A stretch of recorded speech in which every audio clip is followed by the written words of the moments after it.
ನಗರದಲ್ಲಿ ಪಾಂಡೇಶ್ವರ ಮತ್ತು ಬಾರ್ಕೆ ಎರಡು ಪೊಲೀಸ್ ಠಾಣಾ ವ್ಯಾಪ್ತಿಯಲ್ಲಿ ಸಾರ್ವಜನಿಕರಿಂದ ಕೆಲವು ಕಂಪ್ಲೇಂಟ್ಸ್ ಇತ್ತು. ಈ ಪಾರ್ಕ್ಗಳಲ್ಲಿ, ಆಮೇಲೆ ದೇವಸ್ಥಾನ, ಮಸೀದಿಗಳ ಸುತ್ತಮುತ್ತ, ಬಾರ್ಗಳ ಸುತ್ತಮುತ್ತ, ಮತ್ತು ಕತ್ಲೆ ಪ್ರದೇಶಗಳಿರೋದು, ರೈಲ್ವೆ ಟ್ರ್ಯಾಕ್ಗಳು, ಇಲ್ಲೆಲ್ಲ ಸಾಕಷ್ಟು ಜನ ಕೂತ್ಕೊಂಡು ಮದ್ಯಪಾನ ಸೇವನೆ ಮಾಡುವಂಥದ್ದು, ಸಿಗರೇಟ್ ಸೇದುವಂಥದ್ದು, ಮತ್ತು ಅಲ್ಲಿ ಸ್ವಲ್ಪ ಓಡಾಡೋರಿಗೆ ತೊಂದರೆ ಕೊಡುವಂಥದ್ದು, ಇದೆಲ್ಲ ಮಾಡ್ತಾರೆ ಅಂತಂದು. ಮತ್ತು ರಾತ್ರಿ 9-10 ಗಂಟೆ 11 ಗಂಟೆ ಸಮಯದಲ್ಲಿ ಕೂಡ ತೊಂದರೆ ಆಗೋಂಗೆ, ಸಾರ್ವಜನಿಕರಿಗೆ ತೊಂದರೆ ಆಗೋ ರೀತಿಯಲ್ಲಿ ಸ್ವಲ್ಪ ಕಮೆಂಟ್ ಮಾಡೋದು, ಈ ಥರ ಮಾಡ್ತಾರೆ ಅಂತ ಕಂಪ್ಲೇಂಟ್ ಇತ್ತು. ಅದರ ಹಿನ್ನೆಲೆಯಲ್ಲಿ ನಮ್ಮ DCP law and order Mangaluru city Hariram Shankar ಅವರು ಮತ್ತು ನಮ್ಮ DCP crime and traffic Vinay Gaonkar ಅವ್ರ ನೇತೃತ್ವದಲ್ಲಿ ಸುಮಾರು 100ಕ್ಕೂ ಹೆಚ್ಚು ಜನ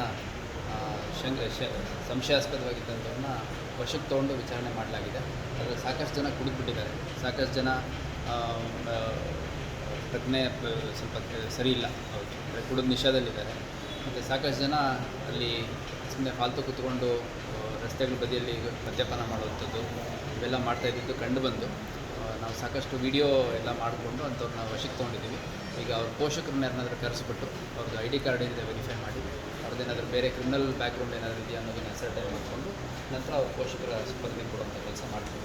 ಈ ಒಂದು ಪ್ರಕ್ರಿಯೆಯಲ್ಲಿ ಸುಮಾರು ಒಂದು 12-13 ಜನ ಮಂಗಳಮುಖಿ ಹೆಣ್ಮಕ್ಳು ಕೂಡ ಸಿಕ್ಕಿದ್ರು. ಅವ್ರಿಗೂ ಕೂಡ ರಾತ್ರಿ ಹೊತ್ತು, ಮಧ್ಯರಾತ್ರಿ ಹೊತ್ತು ಆ ಥರ ಎಲ್ಲ ಓಡಾಡಬಾರ್ದು ಅಂತಂದು ಎಚ್ಚರಿಕೆ ನೀಡಿ ಕಳಿಸ್ಕೊಡ್ಲಾಗಿದೆ.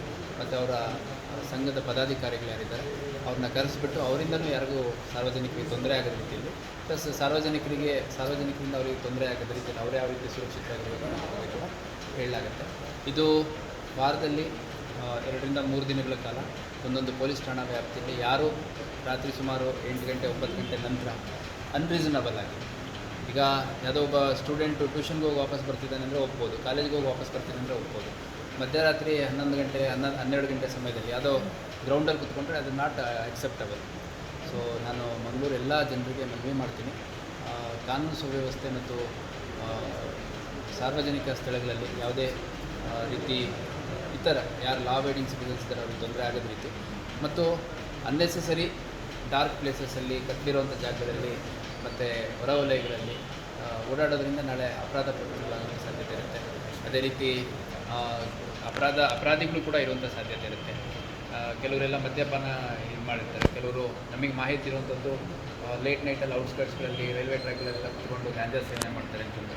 ಮತ್ತು ಕೆಲವು ಏರಿಯಾಗಳಿದ್ದಾವೆ, ನಾವು ಯಾವಂಥ ಹಾಟ್ಸ್ಪಾಟ್ ಏರಿಯಾಗಳಂತ ನೋಡಿದ್ದೀವಿ, ಅಂಥ ಸ್ಥಳಗಳಲ್ಲಿ ಮುಂದಿನ ದಿನಗಳಲ್ಲೂ ಕೂಡ ಇದೇ ರೀತಿ ಕಾರ್ಯಾಚರಣೆ ಮಾಡ್ತೀವಿ.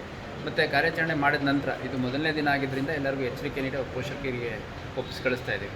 ಮುಂದಿನ ದಿನಗಳಲ್ಲಿ ಅವ್ರ ಮೇಲೆ ಪೆಟ್ಟಿ ಕೇಸ್ ಹಾಕುವಂಥದ್ದು, ಅಥವಾ ಅವ್ರ ಮದ್ಯಪಾನದ ಅಥವಾ ಬೇರೆ ಏನಾದರೂ ಡ್ರಗ್ಸ್ ಇನ್ಫ್ಲೂಯೆನ್ಸಲ್ಲಿ ಇದ್ರು ಅಥವಾ ಗಾಂಜಾದ ಇನ್ಫ್ಲೂಯೆನ್ಸಲ್ಲಿ ಇದ್ದರೆ ಸೂಕ್ತ ಕಲಂಗಳ ಅಡಿಯಲ್ಲಿ ಪ್ರಕರಣಗಳನ್ನು ಕೂಡ ದಾಖಲು ಮಾಡಿ ನ್ಯಾಯಾಲಯದ ಮುಂದೆ ಹಾಜರು ಮಾಡಲಾಗುತ್ತೆ.